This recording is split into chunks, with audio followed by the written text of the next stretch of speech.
জামায়াত সহ ১১ দলের সংবাদ সম্মেলন স্থগিত করা হয়েছে। বুধবার দুপুর ২টা ১৫ জামায়াত ইসলামের সহকারী সেক্রেটারি জেনারেল ও ১১ দলীয় আসন সমঝোতার জোটের সমন্বয়ক হামিদুর রহমান আজাদ স্বাক্ষরিত একটি বার্তায় এই তথ্য জানানো হয়।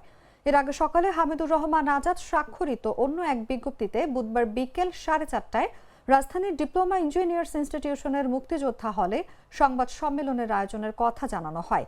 এছাড়াও মঙ্গলবার দিবাগত রাত 1টায় ১১ দলের শরিক জাতীয় গণতান্ত্রিক পার্টির সহসভাপতি ও দলীয় মুখপাত্র রাশেদ প্রধান নিজের ফেসবুক আইডিতে এক পোস্টে জানান, ত্রয়োদশ জাতীয় সংসদ নির্বাচনের লক্ষ্যে বহুল প্রতীক্ষিত ১১ দলের চূড়ান্ত আসন তালিকা ঘোষণা করা হবে বুধবার বিকেল 4:30। এছাড়া মঙ্গলবার সন্ধ্যায় খেলাফত মজলিসের বৈঠক হয়। সেখানে তারা জানায়, 14 জানুয়ারি বেলা 11টায় কেন্দ্রীয় মজলিসে শুরার জরুরি অধিবেশন হবে। এরপর জাতীয় নির্বাচন বিষয়ে দলীয় সিদ্ধান্ত জানানো হবে।